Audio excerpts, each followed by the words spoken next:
اعوذ باللہ من الشیطان الرجیم، بسم اللہ الرحمن الرحیم۔ بہت بہت شکریہ، جو باتیں سنی بہت اچھا لگا، سننے میں تو بہت اچھا لگا۔ اب مجھے بلایا ہے تو میرا ایک سوال ہے، وہ برداشت کریں۔ میں آپ سے پوچھنا چاہتا ہوں کہ میرے ملک کے لیے اور میری قوم کے لیے کیا کیا آپ لوگوں نے؟ آپ میئر بن گئے، گڈ، گورنر بن گئے، بہت اچھی بات ہے، وزیر اعظم بن گئے، وزیر خارجہ بن گئے، وزیر داخلہ بن گئے، ڈی سی بن گئے، اے سی بن گئے، چیف آف آرمی اسٹاف بن گئے، ڈی جی بن گئے۔ آپ تو امیر ہو گئے، آپ کی نسلیں تو آگے نکل گئیں، آپ کی کئی نسلوں کے لیے پلاٹ، مکان، جائیدادیں بن گئیں۔ پاکستان کے عام آدمی کے لیے کیا ہوا؟ اس کو کیا ملا؟ آپ کی موجیں لگ گئیں، ویری گڈ، بہت اچھی بات ہے۔ ہمیں کیا ملا؟ اس سے ہمارا کیا فائدہ ہوا؟ عوامی خدمت کے لیے آئے تھے، عوامی خدمت کی منصب پہ بیٹھے ہو تو عوام کو کیا دیا؟ جواب تو دو۔ 200 فالتو لوگ ہمارے ملک سے حج اور عمرہ کرنے جاتے ہیں ہمارے خرچے پہ، پیرس کے، فرانس کے دورے، آم کی پیٹیاں جا رہی ہیں، ساڑیاں جا رہی ہیں ہمارے پیسوں سے۔ اس سے ہمیں کیا ملے گا؟ اس بات کا تو جواب دو۔ آپ 200 لوگ ہمارے خرچے عمرہ کرنے جاؤ گے، ہمارے گناہ بخشیں گے؟ نہیں، آپ کے بخشے جائیں گے، اللہ جانتا ہے۔ پوری قوم کو ٹرک کی بتی کے پیچھے لگا دیا۔ پاکستان خطرے میں، اسلام خطرے میں، انڈیا دشمن ہے، کشمیر کو آزاد کرنا ہے۔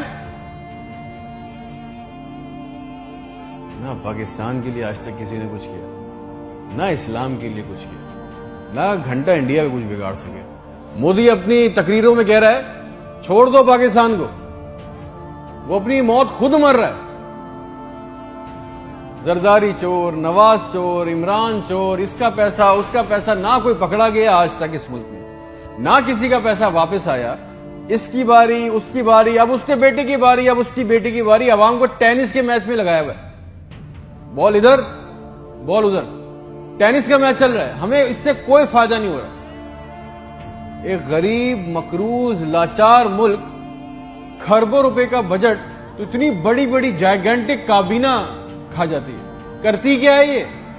اتنے وزیر، اتنے مشیر، ان کا کام کیا ہے؟ پروٹوکول، شاہی خرچے، عیاشیاں۔ وہ چاند دیکھنے آتے ہیں، آپ کو پتا ہے نا، خبر لی کوئی، سب نے دیکھا، وہ چاند دیکھنے آتے ہیں، ایونٹ بنایا ہوا ہے پاکستان میں چاند دیکھنے کو۔ وہ چاند دیکھنے آتے ہیں، لاکھوں روپے کے کھانے کھا جاتے ہیں۔ ساری دنیا میں آپ ٹریول کرتے ہو، دیکھیے گا کہ وہاں پہ بورڈ لگے ہوتے ہیں ٹریول بسز کے اندر، جگہ جگہ کے کون سی ڈیٹ پہ کون سا ایونٹ ہوگا۔ ہمارے ملک میں چاند دیکھنا بھی ایک ایونٹ ہے، کئی درجن لوگ آ رہے ہیں جی، چاند دیکھ رہے ہیں، کھانے آ رہے ہیں، بڑے بڑے کھانے آرڈر ہو رہے ہیں۔ بھائی مذاق لگایا ہوا ہے ہمارے ساتھ۔ کسی کے پاس ایک پلان ہے، جو ہمارے اوپر حکمران عوامی منصب پہ آ رہے ہیں، مجھے بتائیں کسی کے پاس کوئی ایک پلان ہے عوام کے لیے، جابز کے لیے، ہیومن رائٹس کے لیے؟ ایک ماسٹر پلان بنایا آج تک اس کابینہ نے؟ اور اگر ہے تو مجھے لا کے دیں، اور اگر نہیں ہے تو آپ کو کوئی حق نہیں ہے کہ آپ ہمارے اوپر حکمرانی کریں۔ اگر آپ کو حکمرانی کرنی ہے تو ہم سب کو ایک سوال کرنا ہوگا۔ آج ہم سب کو ایک سوال پوچھنا ہوگا کہ جو ہمارے اوپر ان منصب پہ آ کے بیٹھتا ہے وہ ہمیں لکھ کے دیں، گارنٹی دیں کہ آئندہ کوئی عورت سندھ کے ہسپتال کی دہلیز پر بچہ پیدا کرتے ہوئے نہیں مرے گی۔ ہم سے آگے وعدہ کریں کہ آئندہ کسی ہسپتال کی چھت پہ سے لاشیں نہیں ملیں گی، کوئی لڑکا خودکشی نہیں کرے گا بے روزگاری کی وجہ سے۔ مجھے گارنٹی دے دیں، ہمیں گارنٹی دے دیں، اگر آپ ہمیں اس منصب پہ آنا چاہتے ہیں نا، آپ اس منصب پہ آنا چاہتے ہیں کہ آج کے بعد کسی ہسپتال میں کوئی جعلی سٹنٹ نہیں ڈالے گا، کوئی کسی کام کے لیے رشوت نہیں مانگے گا، کوئی سول اور جنہ ہسپتال کی ویٹنگ میں انتظار کرتے کرتے نہیں مرے گا، کوئی پاکستان میں کوئی کسی کو زمین پہ کسی کی قبضہ نہیں کرے گا، آئندہ انصاف کے لیے کوئی بار بار کورٹ کچہری کے چکر نہیں لگائے گا۔ آپ ہم سے یہ کمٹمنٹ کر لیں، لکھ کے دے دیں، وعدہ کر لیں۔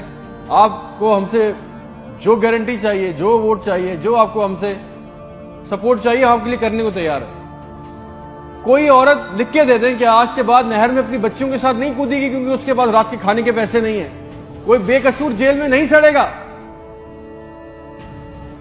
ہمارے پاسپورٹ کو دوسرے ملکوں میں عزت ملے گی، آزادی اظہار کا حق ہوگا۔ کوئی بیٹا بغیر وجہ کے آدھی رات کو اپنے گھر سے اٹھا کے لے کے نہیں جایا جائے گا اور بتائے بغیر۔ اور جتنا عوام کا ہمارا پیسہ، ہمارا حق لوٹا گیا ہے، وہ پیسہ بھی واپس آئے گا، آپ لے کے آئیں گے۔ تو ٹھیک ہے، آپ نے جو کہا بہت اچھا لگا۔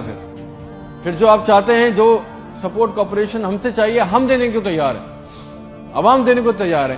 اور اگر نہیں دے سکتے تو پھر تو ہم بولیں گے, چاہے آپ ہمیں باغی بولیں, غدار بولیں, یہ ہمارا بنیادی حق ہے, یہ چھین نہیں سکتے. اور کریں گے بھی کیا, مار دیں گے. بچا کیا ہے ہمارے پاس؟ تم خادم ہو جو عوامی منصب پہ بیٹھتا ہے, اس کا کام خدمت کرنا ہے. خدا نہ بنے ہم پاکستان کے لوگوں کے لیے. کوئی پلان, کوئی روٹ میپ. آپ کو پتا ہے ریالٹی چیک یہ ہے کہ 25,000 لوگ 25 کروڑ لوگوں کو انگوٹھے کے نیچے دبا کے بیٹھے. بس دس از اے ریالٹی. میرے ملک کے ہونہار لڑکے لڑکیاں سارا دن چکر کاٹ رہے ہیں کہ ان کو کسی طرح کسی بھی ملک کا ویزا مل جائے, نیپال ہی چلے جائیں, سری لنکا چلے جائیں, کسی طرح بھاگ جائیں اس ملک سے. جو انڈر پریویلیج ہیں وہ کیا کر رہے ہیں, وہ تمہاری خالہ کے لڑکوں کو پیسے دے کے کشتی کے راستے جا رہے ہیں. مر گئے 500 جوان لڑکے, مر گئے ڈوب کے. ان کے بھی خواب تھے, ان کی بھی خواہشیں تھی. بے شرمو, کسی کا دل نہیں چاہتا اپنے بوڑھے ماں باپ کو, اپنی بیوی بچوں کو چھوڑ کے اس ملک سے باہر جانے کا. مگر حالات ایسے بنا دیے کہ یہاں رہنا, یہ چوائس بہت مشکل ہے کہ اب کریں گے. نہ نوکری ہے, نہ سیکیورٹی ہے, نہ حالات اچھے ہیں. بس پاکستان سے زندہ بھاگ. ہم زندہ قوم ہیں, پائندہ قوم ہیں, ملی نغموں جھوٹے اشتہاروں میں لگے ہوئے, جعلی دشمنوں میں ڈرا کے پھنسا کے ہمیں رکھا ہوا ہے کہ کہیں ہمیں عقل نہ آ جائے. اور سچ تو یہ ہے کہ نہ ہم زندہ رہے نہ قوم رہے. اور ایک بات یاد رکھیں, یہ عوام مر گئی نا تو اس کے حکمران بھی مر جائیں گے. یاد رکھنا یہ بات. شکریہ.